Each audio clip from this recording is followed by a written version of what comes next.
You made a video that men need to be the adored.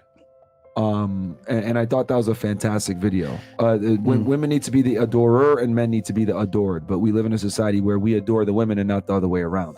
And I've talked about this ad nauseum on my pod as well, that women need to chase a man's validation and never the other way around. Can you talk about it from a psychological perspective? Because we kind of just touched on it now. Why men need to focus on being the adored and the women need to be the adorer? Sure. So it's cool that you watched my episodes, Myron. Of course, man. That's awesome. I got more questions on your stuff too. I did my research. Cool.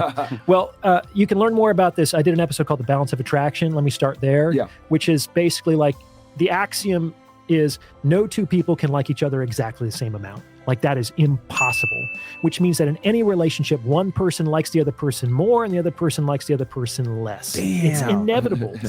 Like sometimes that can change, that can go up and down. There are different gaps and things like that, but you can't ever be permanently equal. This person is the adorer. This person is the adored. There's actually pros and cons to both positions. One position isn't necessarily better than the other. And most people, not just women, most men and women want to be the adorer. People don't think that they do, but they want to be the adorer because the adorer gets to be with the one they love, and what better experience is that? They're the one who get to have the emotional experience in the relationship. They get to wonder about what that person is doing when they're not around. They need to get excited when their phone rings and that person is on the phone. Or what's going on? I'm nervous that he hasn't called or she hasn't texted. People often want that kind of, we call it romance, but that emotional experience when it comes to their relationships. On the other hand, the adored doesn't really have that. This person gets to be with the one they love. This person gets to be loved by the one they're with. Gotcha. It's a different experience. Yeah. And this is why often, and this happens to both men and women, but let's put it from the woman's perspective. A woman might chase after a guy who kind of doesn't really care about her, kind of treats her like an option, not really a priority. Yeah. And then she's eventually like, oh, I am tired of this. I'm just going to go find some other guy. Yep. And so she finds some other guy who dotes on her completely. Yeah. Now the roles have switched. Yeah. She's the adored and he's the adorer. And that might be a welcome change from what she was used to experiencing with the first guy, but ultimately she's going to get bored in that situation because most people want that emotional experience, but women generally seek it more than men with respect to their relationships. Yeah. Right? Yeah. I think it's been said that you can make a woman feel anything except bored. Yeah. Right? Yeah. And so a lot of the value that they derive from relationships is the emotional experience.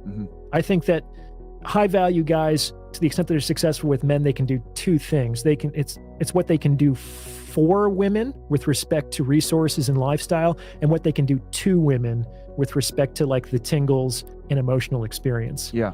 And so best if you can do both at the same time. Yeah. Then you're unstoppable. Right. But it's hard for women to be the adored because it's kind of just, you have to sit there and you don't really feel anything. Yeah. A lot of people say when they get that, yeah, he's a nice guy, but I just felt something was missing. Yeah. The chemistry. The chemistry wasn't there. There's no connection here. Yeah. Exactly. And when the women say that, 9 out of 10 times, that means the guy probably pedestalized her to some degree. She feels as though she's better than him. And it's her nonchalant way of saying, hey, you're nice and everything else like that, but I just wasn't feeling it. And people get mad at me for saying this, but I've said that women typically tend to be terrible people when they have the leverage. And what I mean by terrible people is like, they're not going to respect you to the same extent. You're not going to get the best out of her because you're not getting an emotional investment. And to get the best out of a woman, unfortunately, you need to get an emotional investment. And I don't think a lot of guys understand that anything just by me giving her all this attention. And that's a great point that you made. The adored, a lot of the times, doesn't feel that, right? And they don't feel much of anything. It's like somebody doesn't call. It's like, I wasn't thinking about that person anyway, so it's no skin off my back. And so they have more power. They have more control. Yeah. So that's the pros of being the adored, but they don't have the emotional experience. Right. Yeah. And for the women, they need that more, or they yearn for that more. I agree. Yeah, because so from a psychological perspective, how much more emotionally driven are women than men? And the pursuit of relationships and the pursuit of and their decision making, we always come to this general idea that women are more emotional, men are more rational. But like, can we go into a little bit more detail, I guess, on that, and like women's yearn and need for an emotional connection. So to really hammer it home for the audience, like that you need to stimulate that for that. Yeah, it's really hard to know, like deep down. Men definitely have emotions. Yeah, of course. Right? We're often socialized not to express them, and oftentimes that stoic suppression is adaptive, like it's something that we should do. I think it generally is a good thing. Mm-hmm. So it's hard to say deep down who is more emotional. Women are certainly acculturated to be more emotionally expressive than men, but that doesn't necessarily mean that their emotional experience is more intense or varied than men's are, per se. So would you say emotions are, for them, is a much more important, how do I say this, ingredient in the recipe of attraction than it is for men? They need to be more emotionally invested in that relationship than the man for the relationship to stick through and last long? I think so. Yeah. This is kind of more based. I agree.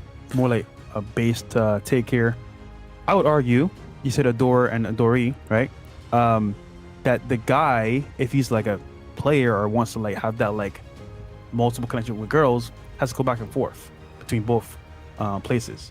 And if you can do that successfully, he can capture her heart and her emotions, but at the same time, come back to like being that guy that's just like stoic. Oh, you're saying so he goes back and forth between being the adored and then adoring her, but when you adore her, it's got to be in short bursts. You're giving her scraps, back and forth, and then it's like, all right, I'm chilling.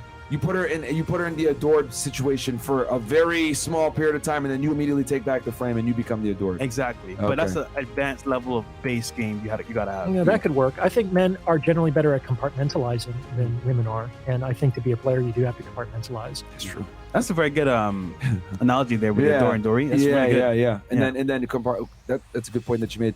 Can you speak to that a little bit more, that players have to be able to compartmentalize? Well, you got to keep your story straight at the very least. That's the hardest part, bro. Yeah. Shit.